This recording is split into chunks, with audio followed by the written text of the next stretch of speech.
Attention holiday shoppers.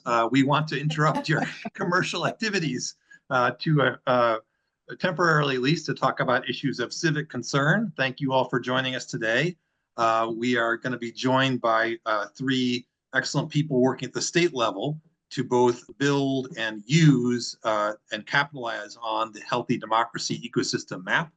We'll be joined by three different people from different states, Tabitha Choquette, who is at the Ray Center at Drake University, Clarissa LaGuardia, the California Center for Civic Participation, and also Sarah Hinch from the Delaware Community Foundation. Thank you all for joining us. And I want to thank a lot of you on the call, because the map, which we have been working on and talking about for over a year, the map is alive. You see all these dots here, and it is alive in part thanks to you and others like you who have helped us gather information, who've given us lists, who have corrected some of the data that we had, have helped us figure out, what things are where, what things we are missing. And it's through that kind of collective effort through a lot of people that we've been able to kind of bring this to life. And we want to talk today about all the different ways it could be helpful to all of you in your communities and your states. So we're going to explore a little bit some of the practical strategies that people are already pursuing to use the map to identify opportunities and forge partnerships, some real world examples, like including from the panelists on our call today, showing the kind of state level applications of the map, and give a kind of a deeper understanding of how the map can support civic capacity building. And of course, we want to have a conversation here where you can be asking questions of the panelists and those of us who've been on the mapping team and so on. Speaking of the mapping team, there are a number of us, and several are here on the call. My colleague and collaborator over many different projects over the years, Carolyn Lukensmeyer, who is the co-director of the Healthy Democracy Mapping Project, is here with us, and she's going to be moderating the panel in just a second. My colleague, Nick Vlahos, is going to tell you more about and kind of walk us through some of the specific features, including some of the new functions that we've added more recently of the map. Christina Beckvar is also pictured here. She's not with us today. She's on a cruise ship, I think. So she has a good excuse. She works at the Bridge Alliance. She's the director of the Bridge Alliance and has been really helpful to us in terms of the data architecture of the map. And of course, as you heard from at the beginning, Rebecca Trout at the National Civic League, who directs the All-America City Award program, is also part of the map team. So let me, with that, turn it over to Nick, who's going to show us more about what the map is doing now. Hopefully everyone can see this. So here's our lovely website, and this is where we encourage everyone at healthydemocracymap.org to go and have a look at the organizations that are part of the ecosystem. As it stands, it's listed here at 7,083, but I can confirm that we actually have 8,780 groups, and that'll be updated probably with the next sync. But we have a full map of all 50 states, so including Alaska and Hawaii here. And so, as a sort of a centerpiece for us, as a geographical map, we want people to be able from a place-based level to be able to look into the specific geography and their locality to see what sort of groups are within the surrounding region. And then you can start to think more regionally, state-based, and nationally. So just to give you sort of an example, one of our panelists is Sarah's from Delaware. So if we were to specifically go right in, we can zoom in here and we can find the Delaware Community Foundation. And so, and similarly, if we were to look into Iowa and we were to look into California, what are the specific groups that we might want to reach out to within a specific area? You might want to convene groups. And so this is one way to actually think about doing it. On top of that, one of the features that we have here is you can filter based off of our categories. And so we have several categories that we workshop with a lot of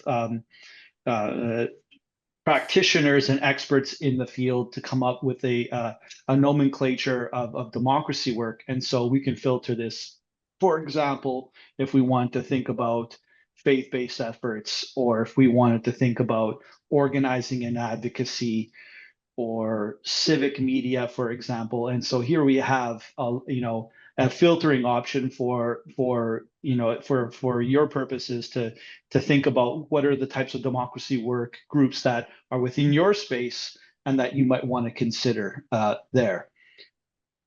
In a related way, we have other features, and I'll make my way to the networks and coalitions.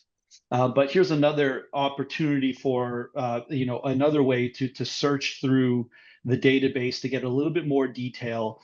And you can just start typing in, for example, I'll do Clarissa's, the California Center for Civic Participation. We were able to click into this, and you get even more detail, just a little bit of the types of goals that they have. This will have contact information if they've included this public information, their website, and their address. Now, building on that, we have a further data explorer map. And here we have a further filtering option, and we can group this by state, for example. And let's say if we wanted to think about who are the voter engagement groups, and we wanted to maybe go to any one of these states. We might want to go to Iowa, or we might want to go somewhere else. And then we can think about what are the groups in there, and it shows just a different display and visual representation based off of our the groups that we have and specific types of categories. And then lastly, we have a networks and coalitions map. So we have roughly around 17 or so on here. And this is a really good opportunity for you to see sort of the state of the field and the way that the different nodes that they're connected to different groups. And so here's the student-led student vote, 234 members that are part of the map here, and the different ways that they're connected. We have over 100 networks. So what I will say is that we're working towards building this. So, I mean, this is a living, breathing resource, and it requires us building this content out. So we currently have, 8,700 groups that we've crowdsourced a lot of these from a lot of experts. Some of them are on our call, and we've got these from other various partners, and we just need to build this out. So, this is a call to action for anybody that wants to help build this out in their community, that we have a submission form, and we encourage you to share and circulate that to build this out. But the flip side is that we also have to build out these networks and coalitions. And so long-term functionality, we envision this network area as an ability for us to filter this through a search functionality. So that's something that's on the horizon, is us thinking about, the different ways that we can further refine your ability to actually connect and search based off of maybe certain types of demographics. And maybe we might want to think about what is your core audience. And maybe some people are really focusing specifically on youth, and maybe that's a different type of search functionality that we might have. And for those of you that haven't had an opportunity to look at it, we do have more detail and information on how do you get onto this map, number one. So like, what is the criteria for inclusion? And then what are the different layers of the types of work that the organizational work that happens. And so, for example, if you come here, we have, small definitions of the 12 categories of democracy work, connecting across differences, service and volunteerism, electoral reform. And then we also have goals. And so these are more of a bottom-up approach to understanding what are the types of goals that actual organizations present themselves on their mission statements. And so, you'll have anywhere further refined information about the goals across these groups, something around 57 or some odd goals. And that will expand as we start to uncover new groups that we've never encountered before. So again, this is a map that will continuously be adjusted and refined, based off of the input from our practitioners, collaborators, funders, et cetera. And so, yeah, that's sort of a broader overarching overview of the map as it exists today. And thank you, Nick. Yeah, I think that's it for now. Over to you, Carolyn. And by the way, people feel free to keep putting questions or comments in the chat as we go. So the purpose of today's webinar is to really explore potential uses of the map, particularly at the level of a whole state. But we've already begun to get quotes from people who are using the map, and we just wanted to share like 4 different perspectives. The first one is just from a citizen, an ordinary person who found the map. I'm despondent about the state of this nation. I'll use the map to find and join groups working to save it. I think that's a particularly important function of the map, but it will only be accessible to the public if there ends up being a very wide-reaching and deeply unique ways of letting people know that the map exists. Obviously, from an organization's point of view, collective action is a really significant opportunity. A group of concerned citizens in my state will use the map to connect the democracy groups to create a statewide assessment, which therefore could lead to even more civic infrastructure being created at the state level and at the local level. Clearly, and this hooks directly into the unit that Matt's leading at the National Civic League, is the whole notion of exploring innovations. I want to keep an eye on best practices for civic life, and I want to connect with people who are passionate about building a healthy democracy. And one of the things I'm sure will come up today on the panel is fostering collaboration. My organization provides civic education for adults, and we're eager to find partners. Your map is a game-changing tool for building connections and impact. So we're delighted that even though we've only been out there a small number of months and only less than a week, actually, or 1 week, since all 50 states and the District of Columbia represented, that people are finding the map, and they are in fact expressing the ability to use it in ways we hoped they would come up with. So it's my pleasure at this point to moderate a panel from the state users that have joined us. And one of the things that we hadn't particularly focused on, but I love it, that we've covered the country. We've got Clarissa from California, and we've got Tabitha from Iowa, and we've got Sarah from Delaware. But let me be a little bit more specific about their introductions.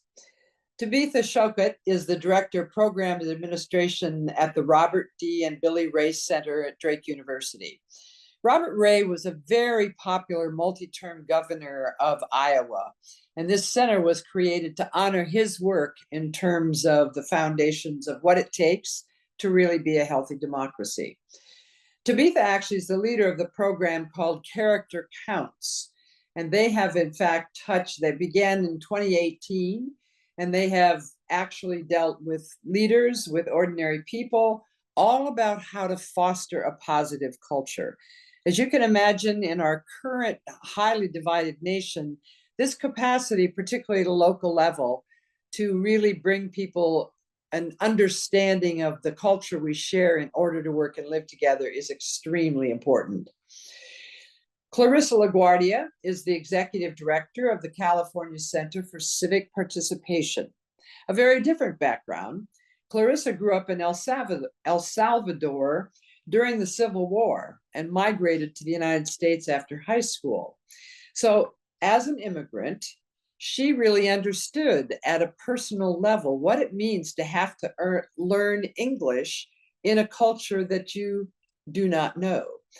So she actually ended up being appointed the language access manager by Governor Brown when California was doing their complete count in the census in 2020. She served on the Language Accessibility Advisory Committee at the state and county level, and her desire now is to really ensure that young people all across California have opportunities to participate in civic groups and programs. And Sarah Hench is the Executive Vice President, she's the middle on your screen, for strategic engagement at the Delaware Community Foundation. One of the things that'll be essential about this map is over time actually drawing more resources to all of the categories of democracy work. And this is going to be very important with national philanthropic institutions. But frankly, we at the Civic League believe it's going to be even more important in the network of community foundations across the country. She also works on the positive internal culture at the foundation itself. But most of her work now is really overseeing the grant making and scholarship programs that are driving leadership initiatives to actually enhance how the public can engage. Welcome to all three of you. And I want to start with the first question, which we can just do a round robin on. And most of us understand a lot of the challenges at the national level, but we'd like to take a few minutes with the three of you to learn what challenges does your state face currently in this broad range of civic life and democracy, and how can collaboration amongst state actors help address that threat or that challenge? And frankly, any one of you, feel free to begin, and then we'll just keep going. Or I might, Tabitha, I'll call on you because you're closest to me in the Zoom screen. That's wonderful. I'm happy to be here and happy to respond. So I am, like Carolyn said, from Iowa, and I think one of the things that our organization directly works with many members in our community is this idea of how do we disagree without being disagreeable?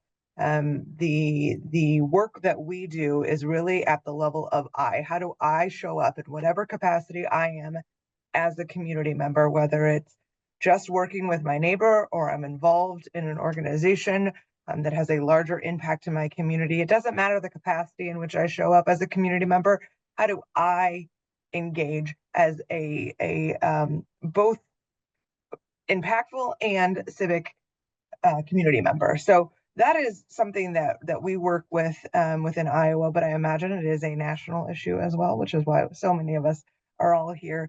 And the collaboration that I see with this map, the benefit of that is to just be able to, I saw it in one of the quotes, is to be able to see what's happening. How are others able to battle this? What are the best practices that are happening out there?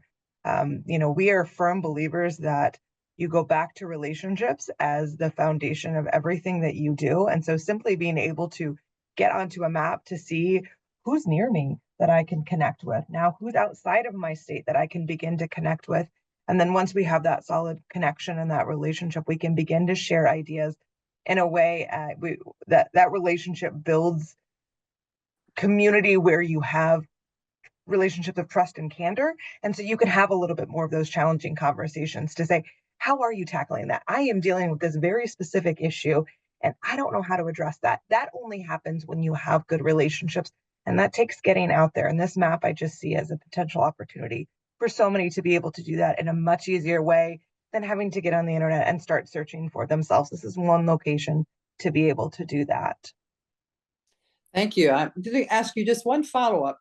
In terms of when you think of Iowa as a state, are there particular issues that you know the public really wants the state to deal with, that doing the kind of work that you described in terms of bringing people together across their differences, is there a particular issue that stands out to you? I don't think there's one. And because we are, as our organization, politically neutral, we really avoid particular issues. What we focus on is that working together and that moment of how do I show up, like I said earlier, as a member in whatever capacity I am. And so within Iowa, our engagement specifically is not around particular issues, but this idea of even just being able to be at a school board meeting and to not feel like it is a fight where it's one side against another is something that we continue to see within Iowa particularly. So not a certain political issue, but more around this, how do we disagree without being disagreeable? Because it feels like everywhere we turn, that's what we're seeing in Iowa. Much appreciated. Thank you. Sarah, you want to jump in? Sure, thank you. Good afternoon, everyone. Again, I'm in Delaware, so not that we have totally different challenges, but we do sometimes consider ourselves different, small little Delaware. But similarly to what Tabitha shared, there's polarization in our state. We look at us on the map, the electoral map, we're blue, but within our state, the different urban versus rural parts of the state come from different places. Really is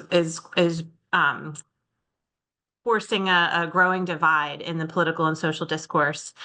People are participating less. I think it's a declining participation, but also a different participation. And I think some of it is really COVID related, right? Like we're able to do this kind of virtual connection more, and but that doesn't take the place all the time of the connections we used to be able to do. But the DCF isn't as able to get people together in person as much for all kinds of different, participation in events and in convenings and in volunteering and that kind of thing.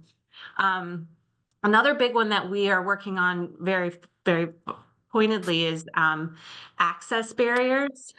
So we have this framework. We have an initiative, one of our key initiatives is called Healthy Communities.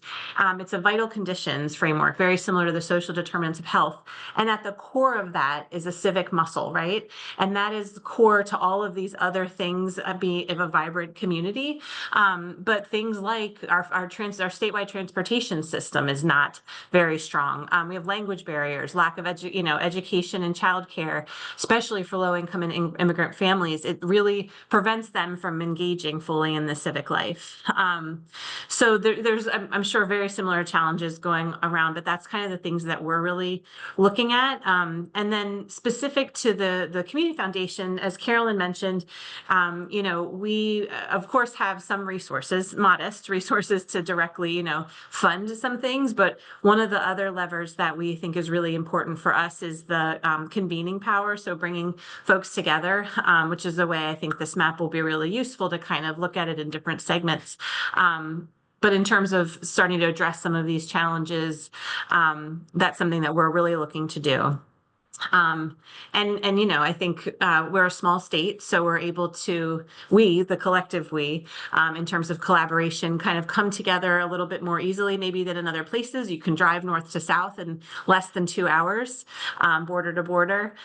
So we can bring folks together. We have a really strong network of nonprofits. It's just a matter of leveraging some of those and using tools like the map to kind of bring people together. Thank you. Clarissa, bring us the word from California.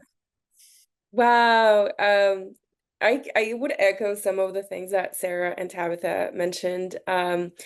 I think that so I'll just start with that the California Center has been around for over 4 decades. So it's a very old or, well-established institution, but it's been through a lot of changes. And I've been the executive director for almost 2 years now. But one of the challenges that we have is that we're trying to target youth. And I'm a millennial. The way that when I started volunteering, it's very different than the way Gen Z likes to volunteer or engage. And then this is a generation that, they lived through the pandemic, so they are very cognizant about self-care. They're teaching us about, mental health issues. So, and I think that when we think of civic participation, at least, for our organization, we're thinking about civic participation as anything that you do to improve your community. So I think you asked somebody about any issue areas. And so we are paying very close attention to what young people are focusing on. And we know it's climate action, mental health. We know that they care about mutual assistance. We see this, we're listening, and we're having to learn, how do you engage this generation? Because it's like now there is a learning curve. We have to pay attention to that. Similarly to others, I think a challenge that we have in California is the population density. We're a very large state. We have a lot of people, but there is a misconception that we're just blue, right? But even if you look at Sacramento County, where I live, is very like almost 50-50. It's like we're nonpartisan, but I would say that it's almost like neck and neck, and demographics keep changing. And even young people identify as conservative in California. And I would just say that we have a lot of ground to cover, and meaning that because we have a lot of people in California, there's also a lot of organizations, and we're all vying for the same dollars, right? So there's a lot of competition. And I think that one way that I see the map being very helpful is, when I started, my organization, we were at a point that we needed to start over with relationship building. So that's what I did. So I joined local coalitions and then later statewide. But when you do that, you really need to learn to know who are the players, who is doing what. And I think the map is great in looking at who's out there, but I need, personally, and I know we're going to get more into this, but there's like other layers of information that I think would be really helpful for organizations like the Cal Center. Without a doubt. Well, thank you, all three of you, for a first dip into how the map will be useful. I'm going to pick up on the theme that all of you mentioned in terms of collaboration. And particularly, you mentioned, Clarissa, that one of the dilemmas in the field in general is organizations competing for resources. And as we were building the map, we also interviewed a lot of funders.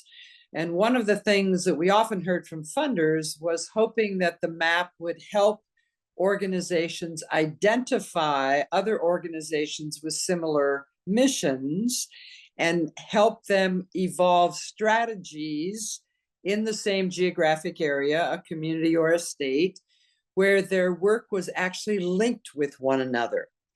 So I'm curious, any one of the three of you who wants to jump in, have you already had experience, or do you see that as a way that the map could be helpful to you in your work and increasing the amount of resources to the work? Oh, go ahead. Go ahead, Sarah. Well, I think, I mean, kind of from the funding perspective, I do think a couple things about the map are very useful.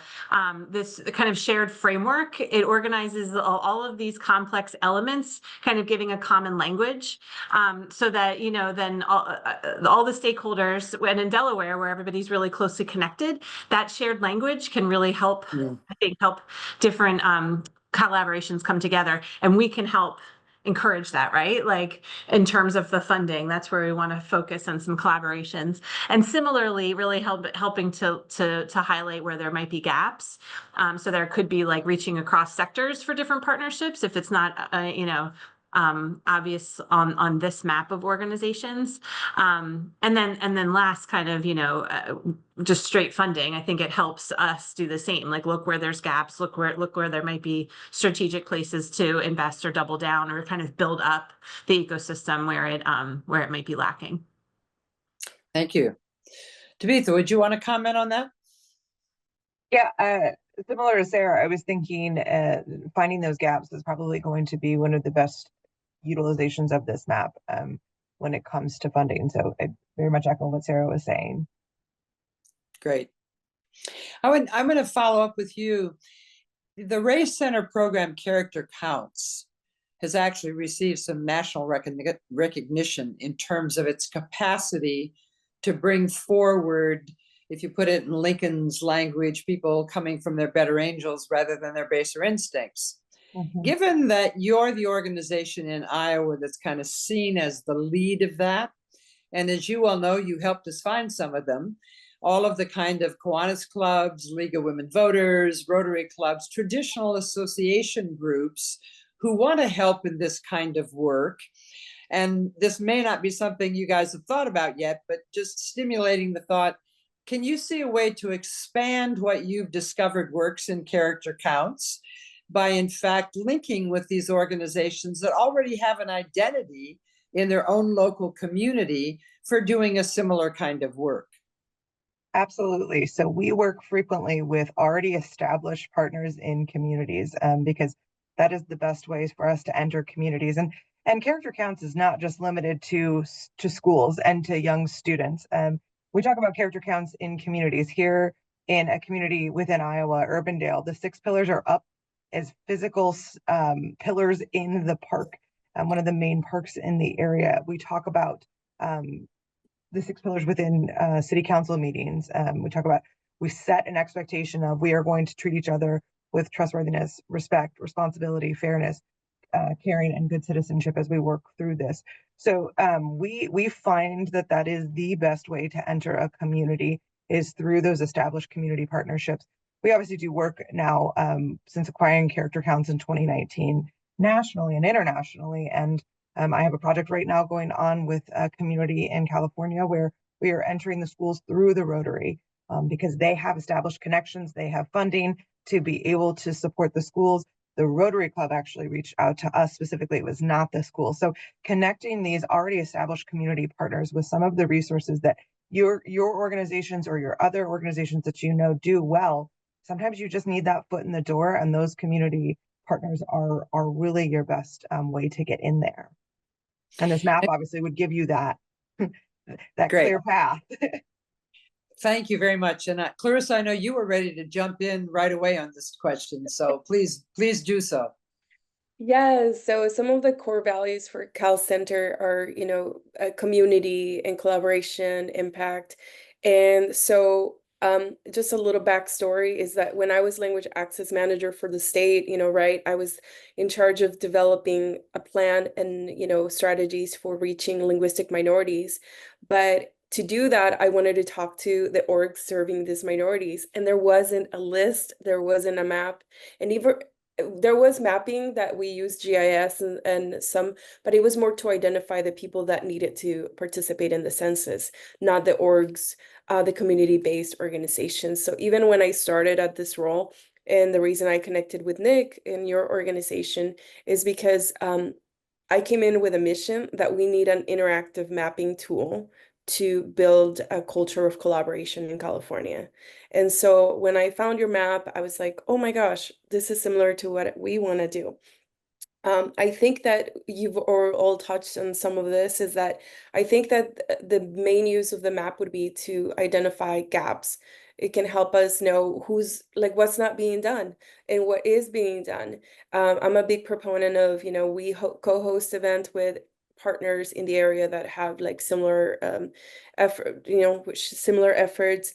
This is another reason why I think it's important to include issue areas, because when I'm thinking about, collaboration, I'm thinking who's doing, climate action in a county near me. And that's going to be what other people are going to be looking for, other organizations. And so another one of the things that I wanted to mention, I think I lost track of my thoughts. Definitely is avoid duplication of efforts, fill in the gaps, and maximize resources, because when you collaborate, you kind of stretch your dollars. So that's kind of all I had. Perfect. I noticed that Carrie Mitchell asked a very important question in the chat. One of the things that, and I've led nonprofits myself for a long time, to actually effectively collaborate with other organizations requires time and energy.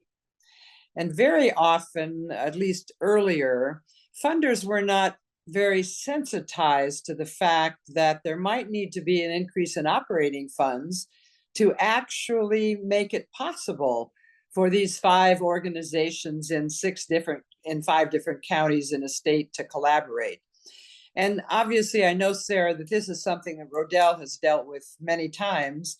I don't know if you might have some comments to folks who want to move into this way of collaborating.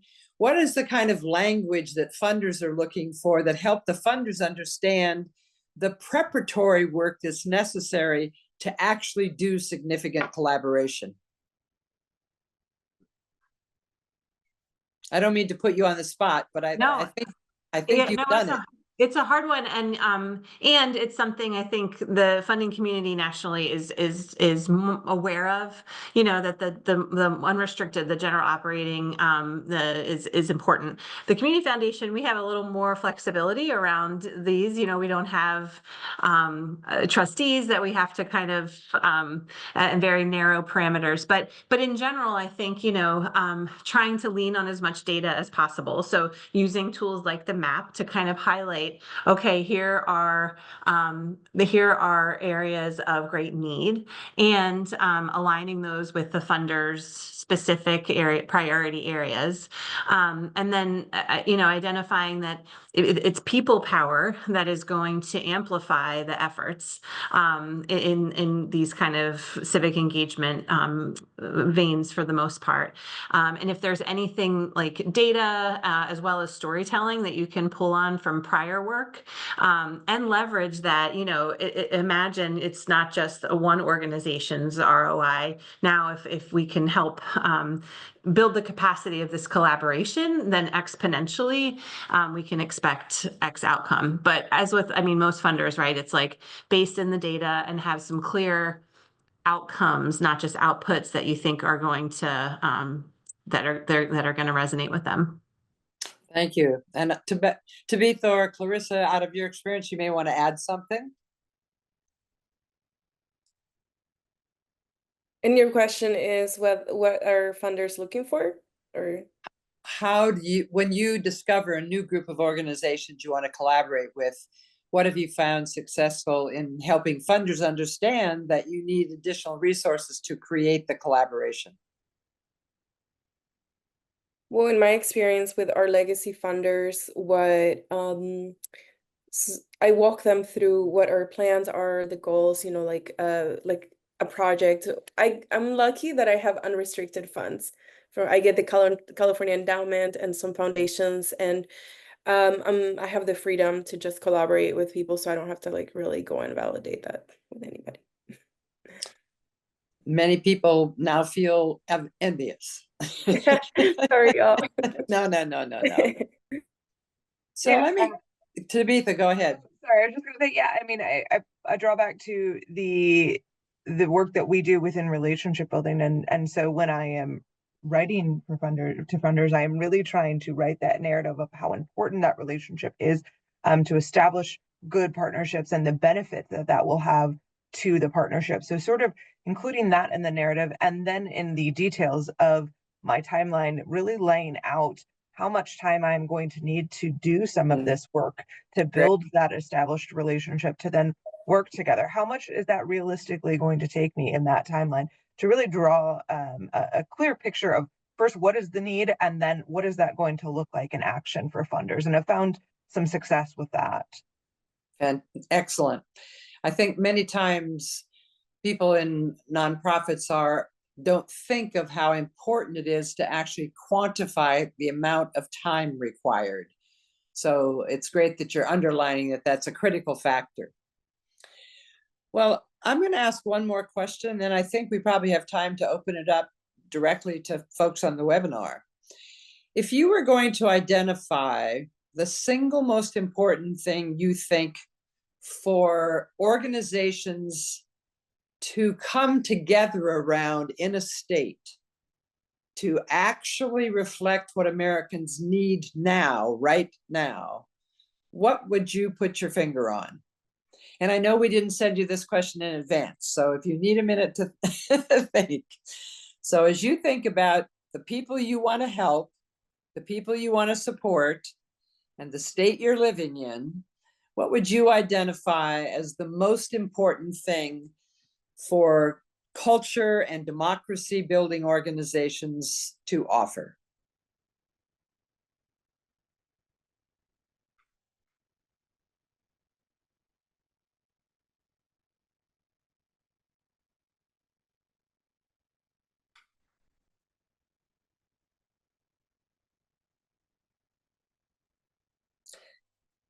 I was gonna jump in here. Well, I think one of the challenges is something that we try to head on with this idea of what can I do? There's often a disconnect in the everyday community member and how do they actually fit in to so many of our organizations. That is a separate, I don't understand it, I don't know. I saw some comments about using some common language among us, but then when you get with people who are not within this, so really focusing on engaging everyone in just basic knowledge of what does leadership look like and how are we all leaders, because often we equate that with a role or a title or having to be part of something, some organization, and instead it's what do I show up and do every single day in the way that I have capacity to make change, whether it's a student, we work a lot of times with students within character counts, or I am just simply, like I said earlier, a neighbor. And how do I show up in my community, in my neighborhood? How do I show up at work every day and the impact that I have greater than just the job that I do? I know that maybe my organization or my business turns around and gives funding to my community. How can I engage in that? how can I just have a civil conversation with somebody and make an impact and a change with them? And providing opportunities for everyone to really get involved is something I think that if we all prioritize, separate of all of the other priorities that we have, can truly make an impact. We talk about constantly building a bench. We work with, we were just today packing kits for early childhood classrooms to talk about character in there, because we know when we start that at a very young age, they have a foundation that when they do enter the workforce, when they turn 18, when they can really engage, they are more productive. They are more able to be good citizens at their core when they have that. And so the more opportunities that we can provide for community members that everyone feels like they fit into, I think is probably somewhere where we would focus. I think that's very well said. I think what stands out to me more than anything else in the 30 years I worked with people in communities in these kinds of roles, most Americans really know that right now is a time when we need to come together in community, but they don't know what to do. They don't know how to take a first step. So anything any of us can do to design the projects that we're involved in that make it utterly transparent, several different first steps that might work depending on a person's existing sense of themselves. And the experience we had always was if they take one step, very quickly they take a second and a third step. But Sarah and Clarissa, you may want to add something to your focus on that. I mean, I think similarly, the relationships, listening, it's hard to say kind of like, here's the one lane, because I think really important to kind of empower and support local solutions, and figure out, and listen. And then kind of where I started too, the eliminating some of the access barriers, not just the direct access to participation, but like what's happening behind the scenes there that's limiting. And on the flip side of that, I think celebrating participation in ways that people might have a thought about what it means to be like civically engaged and not and a narrow definition, and they actually are, because they're doing volunteering or they're participating in some other way, and celebrating that and helping people make those connections too. Well said.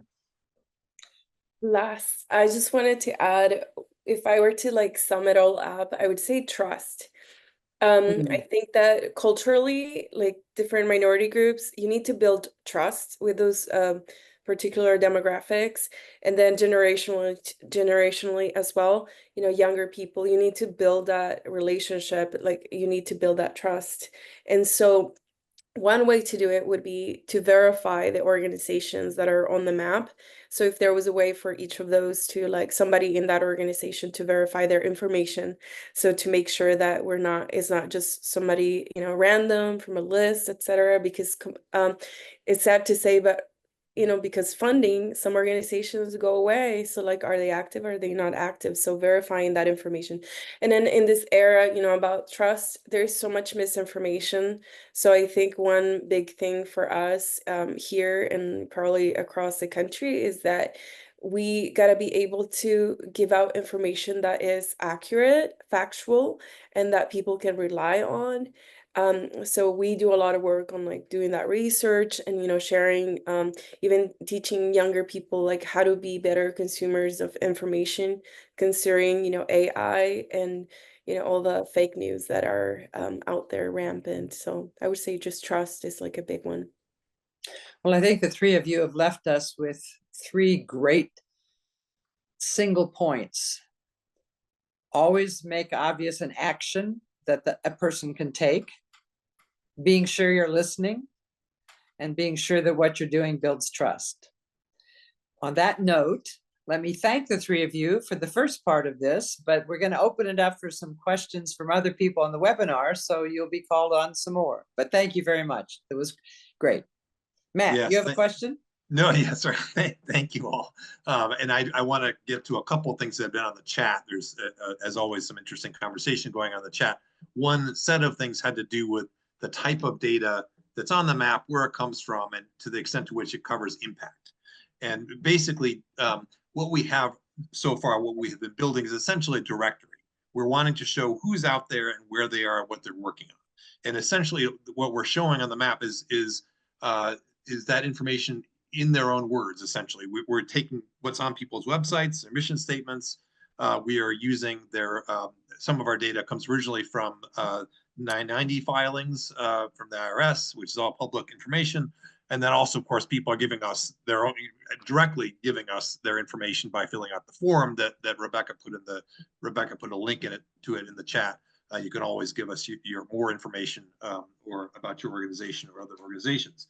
So that's where it's coming from. None of that gets to the kind of level of impact. We're not yet gathering, we may never gather that kind of question of like, how many people are you actually serving in your group, or how many, so this is not yet kind of trying to show comparative kind of impact among different organizations in a state or across the country, things like that. If you want more financial information about organizations, particularly funders, there's this resource called the U.S. Democracy Hub at Impala, which we've been kind of comparing notes with as we've been building our resource. And so if you want information about funders and more of the financial stuff, that is a good place to go.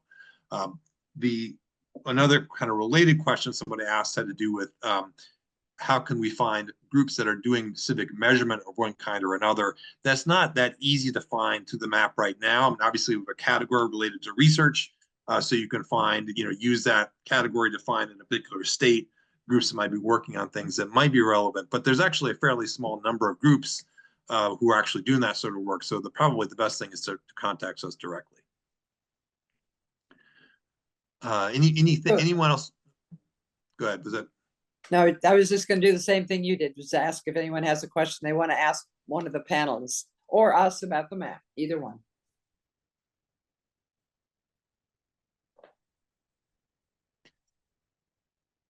There was another, sorry, as just to fill in, another thread of conversation on the comments about language and kind of, how does this map help to people to understand kind of what they mean by different sorts of terms like civic engagement or democracy. And that is something we have grappled with all the way through the process, interviewing a lot of people, talking to a lot of people about what our definitions are or should be. You can see those displayed now on the about page of the map.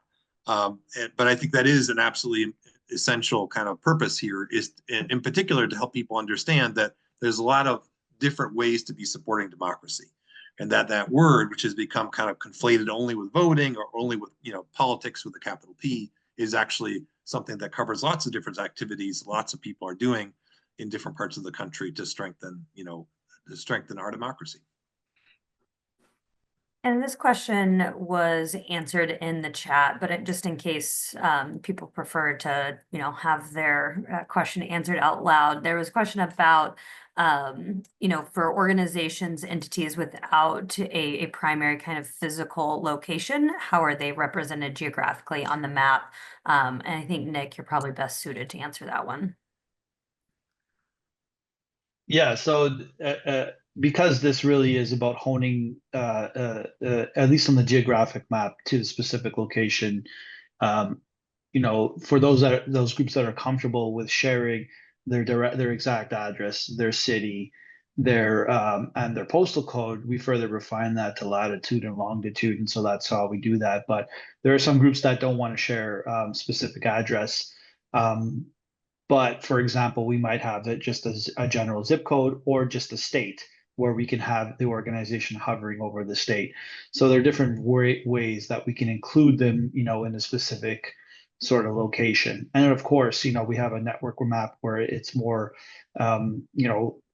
it cuts across multiple states and things like that. So there's different ways that we might think about how to include them on the map.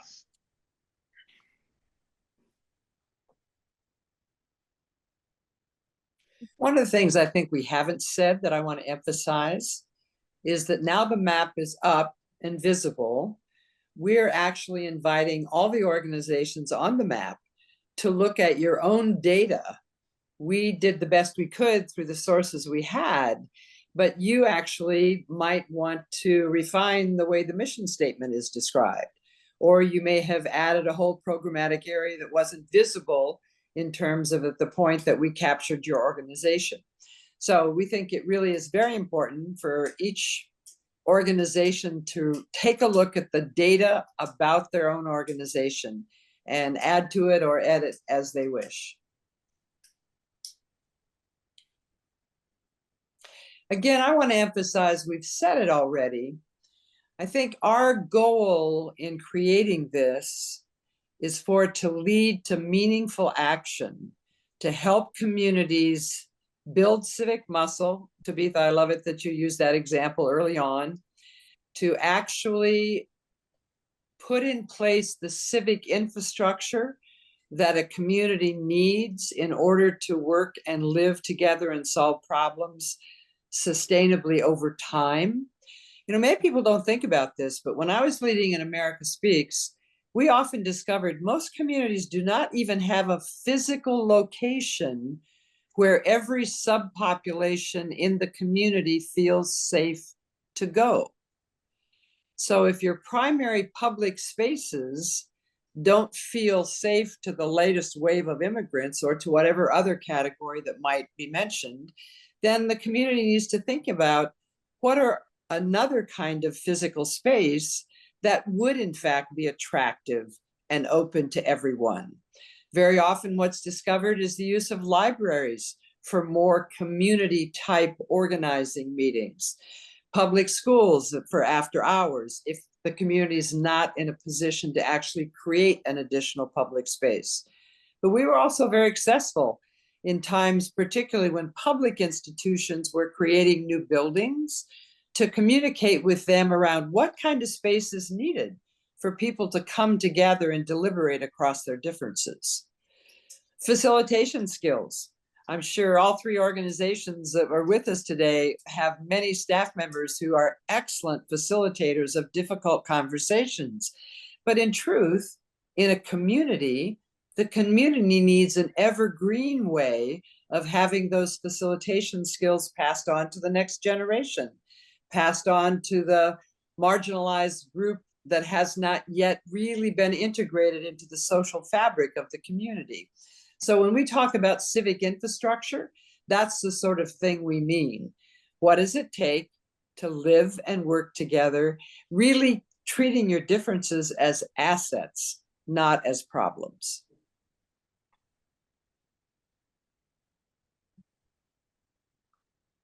There was one question from the chat that had to do with kind of specific examples of how people are using the map. And obviously we've heard a number of them throughout the webinar, but a couple more just to give you. One is from Washington State, where someone kind of working on a democracy report for the state is using the map to kind of figure out, do a kind of a statewide assessment of the different organizations in the field to kind of fuel their research.